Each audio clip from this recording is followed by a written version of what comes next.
matin, on continue nos richesses en Jésus-Christ. Évidemment que Jésus a beaucoup de richesses, mais ça va prendre plusieurs semaines. Si on racontait les richesses de Jésus-Christ en 2-3 dimanches, on ne peut pas dire que Jésus est riche, mais il est tellement riche pour nous que ça va prendre plusieurs semaines. Évidemment, on peut entrecouper certains dimanches, on peut prêcher d'autres choses, mais il y a beaucoup à dire sur nos richesses en Jésus-Christ. On est dans notre 6e partie, 6e dimanche. Jésus meurt pour mon péché et détourne de moi la colère de Dieu. Ça, c'est le titre de ce matin. C'est un peu long, mais Dieu détourne sa colère de moi. Définitivement. Romains chapitre 3, verset 25. C'est lui que Dieu a destiné. C'est Jésus que Dieu a destiné par son sang à être pour ceux qui croiraient victime propitiatoire. On va regarder plus loin qu'est-ce que ce mot-là veut dire comme il faut, propitiatoire. C'est un mot qu'on n'emploie pas à tous les jours. On va regarder ça plus loin. Et dans 1 Jean, chapitre 2, versets 1 et 2. « Mes petits-enfants, je vous écris ces choses afin que vous ne péchiez point. Et si quelqu'un a péché, nous avons un avocat auprès du Père, Jésus-Christ le juste. Il est lui-même une victime expiatoire pour nos péchés, et non seulement pour les nôtres, mais aussi pour ceux du monde entier. » Un autre mot qu'on va regarder aussi en détail, expiatoire. Propitiatoire, expiatoire. Bon, le verset nous dit, si quelqu'un a péché, levez la main, si quelqu'un a péché, moi je lève la mienne, mais même deux, comme Bernard. Si quelqu'un a péché, ça c'est nous. Si quelqu'un a péché, on a le meilleur avocat de l'univers.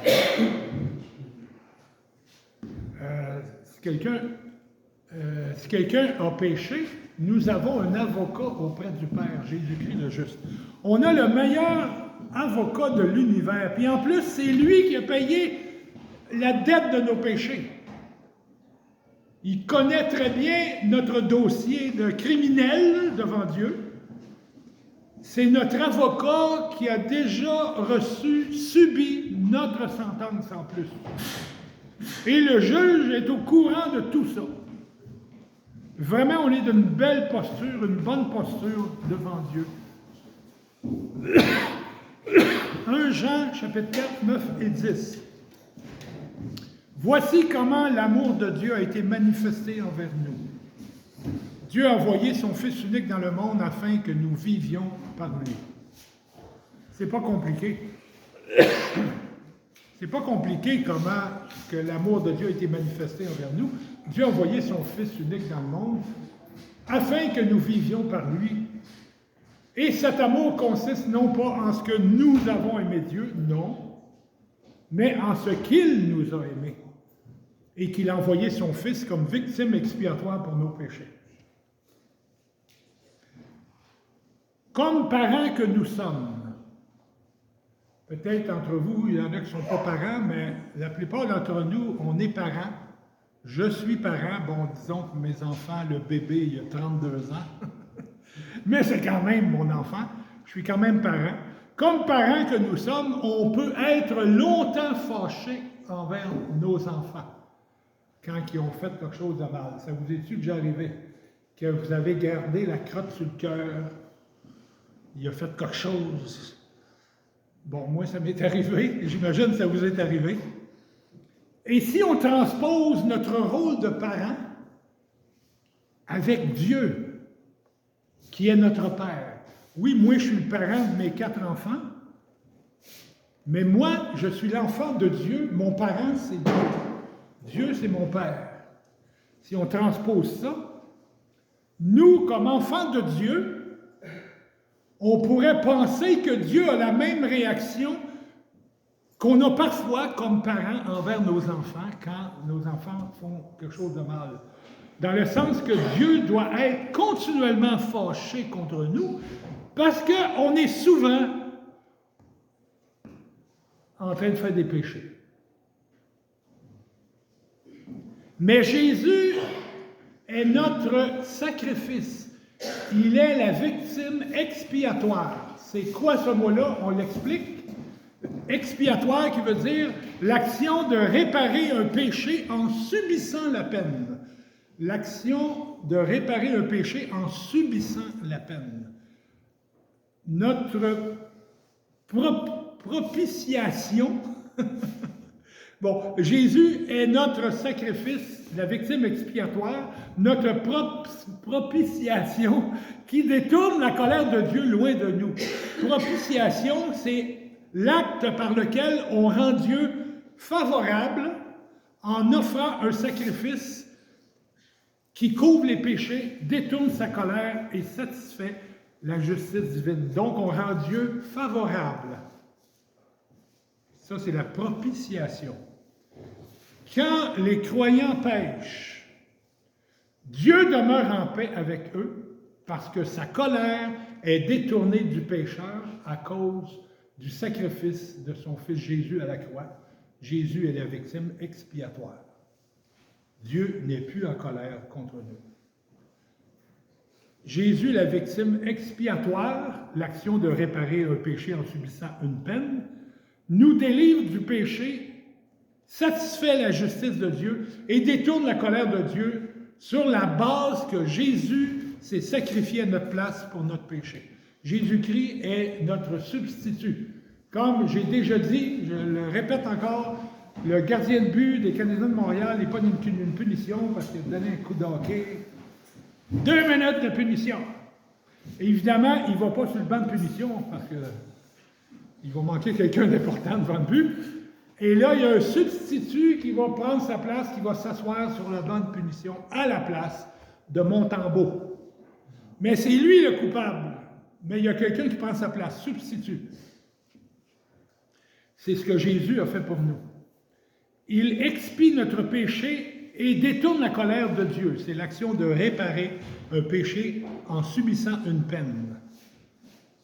Le juste, Jésus, le juste, a pris sur lui notre injustice et il a reçu la punition qu'on méritait. Son expiation satisfait la justice de Dieu puisque le péché a été puni. Dieu a envoyé sa punition sur son Fils. Son expiation arrête la colère de Dieu. On va lire Exode 12, verset 13, mais avant que je vous explique le contexte de ce verset-là.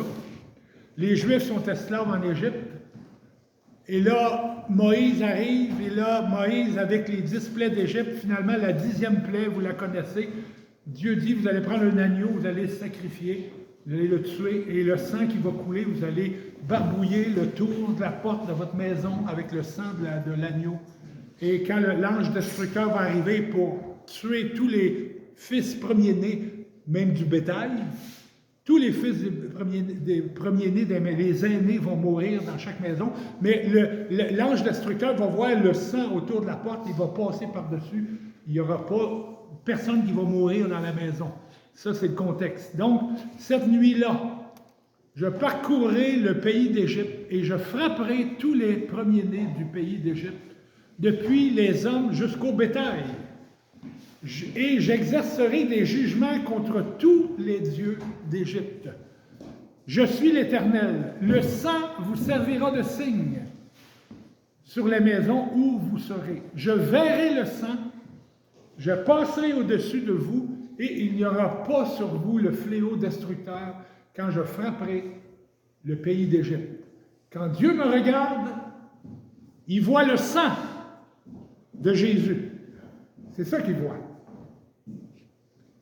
Si tu as cru à Jésus, qui est mort pour tes péchés, son sang te protège de la colère de Dieu. Mais si tu ne crois pas à Jésus, la colère de Dieu demeure sur toi. Jean 3, 36, celui qui croit au Fils a la vie éternelle. Celui qui ne croit pas au Fils ne verra point la vie, mais la colère de Dieu demeure sur lui. Éphésiens 5, 6. Que personne ne vous séduise par de vains discours, car c'est à cause de ces choses que la colère de Dieu vient sur les fils de la rébellion.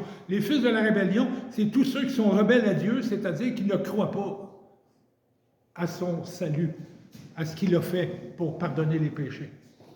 Et dans Colossiens 3, 6, c'est à cause de ces choses que la colère de Dieu vient sur les fils de la rébellion, ceux qui ne sont pas sauvés. Mais nous, les chrétiens, ça, c'est ceux qui ne sont pas chrétiens, qui ont la colère de Dieu sur eux. Mais nous, les chrétiens, les enfants de Dieu, on a été délivrés de la colère de Dieu. Dans 1 Thessaloniciens 1, versets 9 et 10, on raconte à notre sujet quel accès nous avons eu auprès de vous et comment vous vous êtes convertis à Dieu. En vous détournant des idoles pour servir le Dieu vivant et vrai, et pour attendre des cieux son Fils qu'il a ressuscité d'entre les morts, Jésus, qui nous délivre de la colère à venir. On est le 25 janvier. Il y a exactement un mois, on était le 25 décembre. Et je vous demanderai, si vous le voulez bien, de chanter avec moi, même si ça paraît drôle.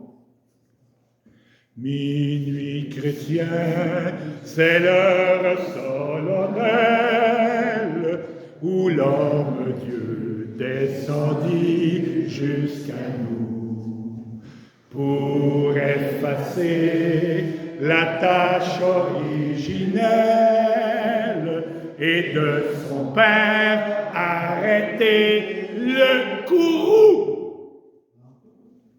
On arrête. Arrêter le courroux. Quand j'étais petit gars, je me demandais bien, on chantait ça à la messe de minuit, arrêter le courroux. Qu'est-ce que c'est ça, le courroux? Bon, en grandissant, j'ai compris ce que c'était, mais si vous ne savez pas c'est quoi le courroux, j'ai cherché dans le dictionnaire. Et de son père, arrêter le courroux. Le courroux désigne une vive colère, une indignation profonde et une ardente irritation, souvent teintée d'une fureur. Hey, c'est pas rien! C'est une méga colère. Et on chante ça à Noël. Et je l'ai tellement chanté quand j'étais petit gars, je croyais même pas à Dieu. Je me disais, Dieu n'existe pas. Et je chantais ça. J'étais vraiment dans les patates, là, je veux dire. Je savais pas ce que je chantais. Le courroux représente la colère intense contre quelqu'un ou quelque chose. Attention! La colère de Dieu ou le courroux de Dieu contre les pécheurs ne veut pas dire que Dieu est méchant, cruel ou barbare. Le courroux. Si vous étiez le père ou la mère d'une des 14 femmes qui ont été tuées à la Polytechnique de Montréal le 6 décembre 1989, 14 femmes ont été tirées par Marc Lépine. Et Madame Lépine, qui était chrétienne, qui est encore chrétienne, elle raconte dans des églises et partout comment elle a été déchirée. Que son fils tue 14 femmes. Mais si vous aviez été le père ou la mère d'une de ces filles-là, vous auriez été probablement en colère terrible contre le meurtrier. Et même que le public ordinaire, sans lien de parenté avec les victimes, ils ont ressenti aussi de la colère envers le tueur. Mais de la même manière, Dieu est en colère contre les pécheurs, ceux qui tuent leur prochain avec leurs paroles. Et surtout, ceux qui rejettent le Sauveur venu pour recevoir pour eux la colère de Dieu à la croix. Oui, Dieu est en colère contre les pécheurs que nous sommes, mais il fournit une façon pour que nous ne soyons plus sous sa colère. Oui, Dieu est en colère contre les pécheurs que nous sommes, mais Dieu a dévié toute sa colère qu'on méritait sur son Fils, et non pas sur nous. Il a raison d'être en colère, mais nous, on a tort de dire « Oh Dieu, t'es en colère, t'es méchant. » Un instant, il a envoyé sa colère sur son Fils. Tu n'as qu'à y croire. Romains 5, 8 et 9. Mais en ceci, Dieu prouve son amour envers nous. Lorsque nous étions encore pécheurs, Christ est mort pour nous. À bien plus forte raison, maintenant que nous sommes justifiés par son sang, que nous sommes chrétiens, serons-nous sauvés par lui de la colère. Dieu n'est plus en colère contre nous. On a vu le mot expiatoire, maintenant le mot propitiatoire.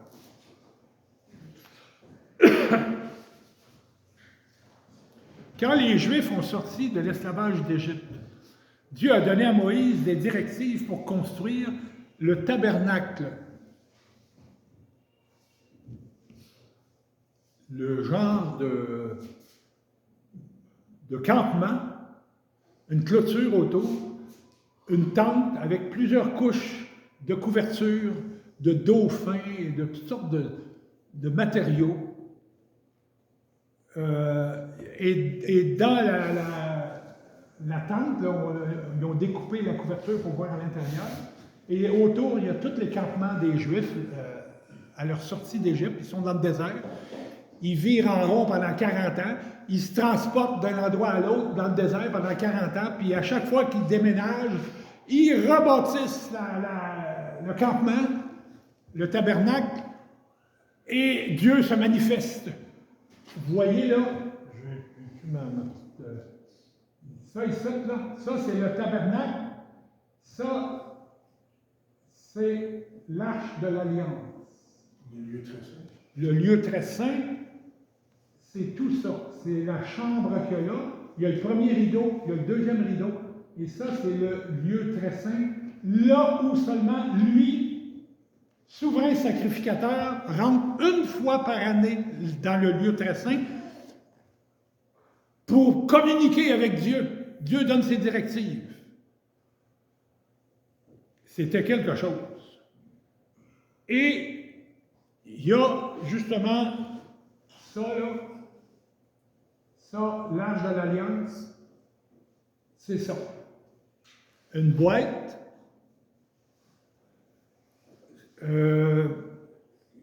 qui mesurait environ 3 pieds de long, 2 pieds par 2 pieds. C'est pas gros. Avec des barres, chaque barre pour transporter l'affaire, l'arche de l'Alliance. C'était tout en or, tout recouvert en or. Et en l'an 70, quand les Romains ont envahi Israël et Jérusalem, ils ont tout volé l'or qu'il y avait dans le temple. Il n'y avait pas juste ça, il y avait bien d'autres choses dans le temple. Donc, et dans le lieu très saint, il y avait l'arche de l'Alliance qui contenait, dans la boîte, il y avait les 10 commandements que Moïse avait recueillis de Dieu. Les 10 commandements, le bâton d'Aaron qui avait fleuri pour indiquer lequel des tribus va devenir les sacrificateurs, et la manne qui tombait dans le désert à chaque jour pendant 40 ans. Il y a une portion de la manne. Donc, ces 3 choses-là étaient dans l'arche de l'Alliance. C'est quoi? Pardon? La manne, c'était du pain qui descendait du ciel. Ils l'ont appelé ça la manne. La manne veut dire « qu'est-ce que c'est ?» C'est ça veut dire le mot manne en français. Évidemment, la première fois, ils ont vu descendre ça, ils ont dit « qu'est-ce que c'est ?» Ils ont appelé ça « qu'est-ce que c'est ?» Qu'est-ce que c'est descendre du ciel? Il était logique. Mais qu'est-ce que c'est? C'est le pain descendu du ciel. Mais on sait que nous, le symbole de ça, c'est Jésus qui descend du ciel pour qu'on vive. Hein, il y avait, les historiens, les théologiens estiment que quand les Juifs sont sortis d'Égypte, il était entre 2 et 3 millions de personnes. Il n'était pas 10 000. 2 à 3 millions de personnes qui sortent d'Égypte. Dans le désert! Ça prend de la bouffe pour 2-3 000 personnes, des enfants, les vieux, les animaux. Ça prend de l'eau. Mais Dieu a pourvu à tout ça pendant 40 ans. Et donc, ils ont conservé un bout de la manne dans l'Arche de l'Alliance. Donc, Exode, je vous lis à propos de ça. Dans Exode, c'est écrit, Exode 25, versets 17 à 21. « Tu feras un propitiatoire d'or pur. » Le propitiatoire, c'est le couvert. Ça, c'est l'Arche de l'Alliance. Le couvert, avec les 2 chérubins, c'est le propitiatoire d'or pur. Sa longueur sera de 2 coudées, une coudée, 2 coudées. Sa longueur sera de 2 coudées et demi, et sa largeur d'1 coudée et demi. Tu feras 2 chérubins d'or, c'est les 2 chérubins qu'il y a dessus, eux, aux 2 extrémités du propitiatoire. Tu les feras d'or battu, un chérubin à l'autre des extrémités et un chérubin à l'autre extrémité. Vous ferez les chérubins d'une seule pièce avec les 2 extrémités du propitiatoire.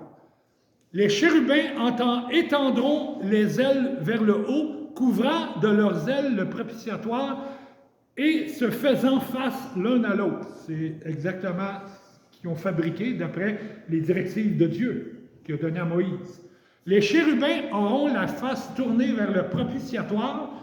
Tu mettras le propitiatoire par-dessus l'arche et tu mettras dans l'arche le témoignage que je te donnerai, c'est-à-dire les 3 choses, les 10 commandements, le bâton d'Aaron et la manne.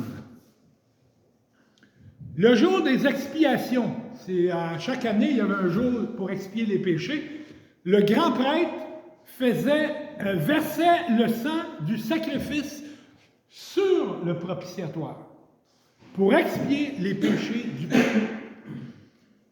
Et c'est écrit dans Romains 3, 25, c'est lui Jésus, que Dieu a destiné par son sang, le sang de Jésus, pour être, pour ceux qui croiraient, victime propitiatoire. Jésus, c'est victime propitiatoire comme ça. Le propitiatoire, les sacrificateurs immolaient des animaux, le sang coulait, et là, ils versaient du sang sur le couvert pour expier les péchés du peuple juif. Mais c'est ce que ce verset-là nous dit, que Jésus, c'est lui la victime expiatoire. Le propitiatoire recouvrait l'alliance de Dieu, l'arche de l'alliance, et ce qui signifiait entre Dieu lui-même et les humains. L'arche était le symbole de Dieu, le représentant de Dieu symboliquement.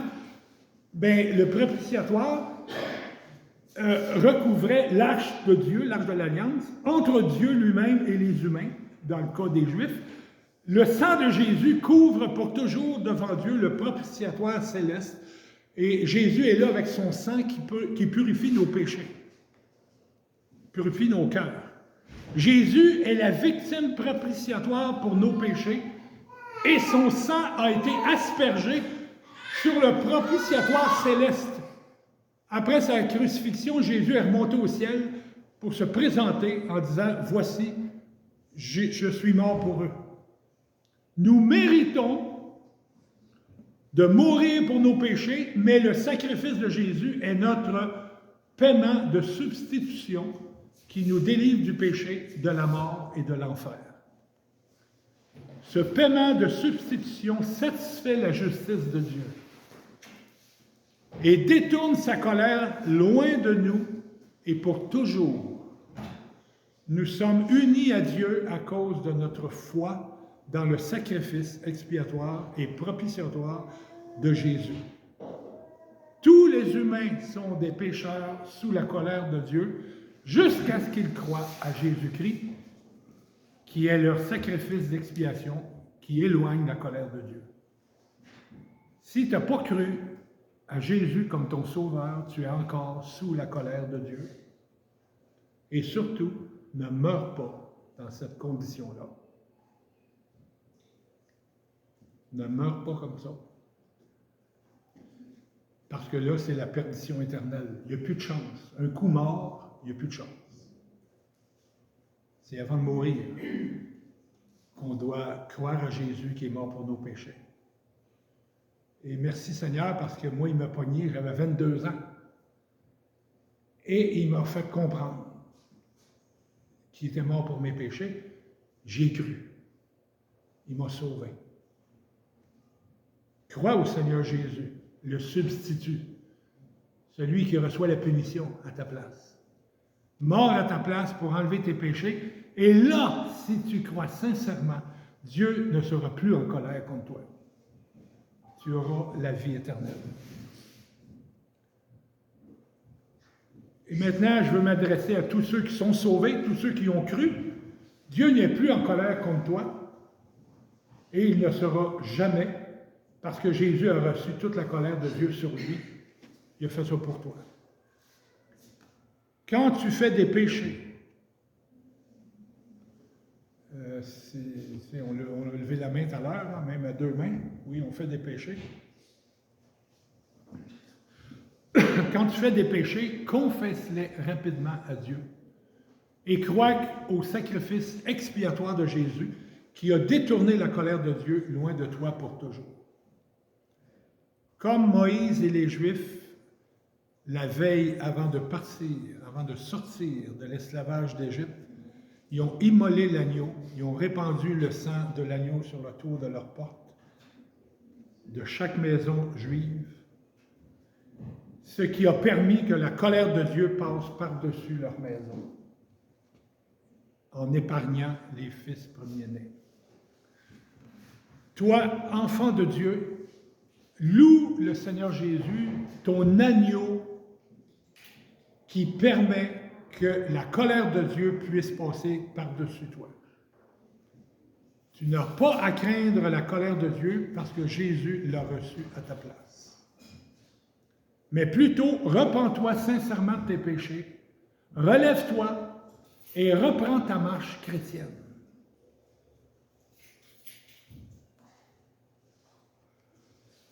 1 Jean 2, 1 et 2, que je répète, on l'a vu tout à l'heure, mais je répète ce verset-là.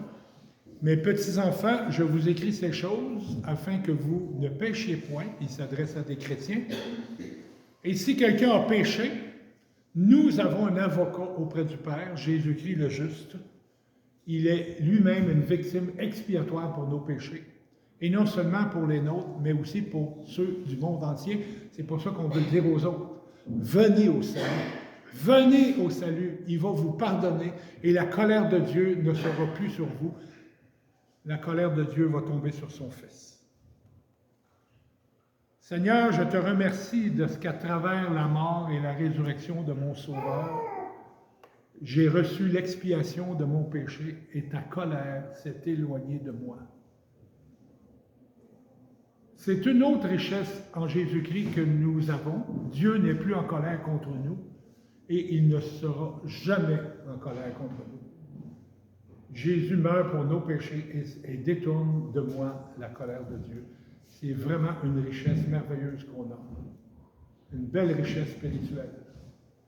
Et on n'a pas à s'apitoyer pensant que Dieu est en colère parce que j'ai commis tel péché, j'ai fait ça, puis je commets des péchés à répétition, à répétition. Dieu n'est plus en colère après toi. Il n'est plus en colère. Dieu est en colère contre ceux qui ne veulent pas croire à son Fils qui est mort pour leur péché.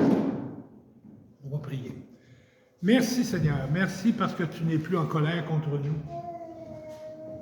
Parce que Jésus, ton Fils, a reçu toute ta colère à la croix.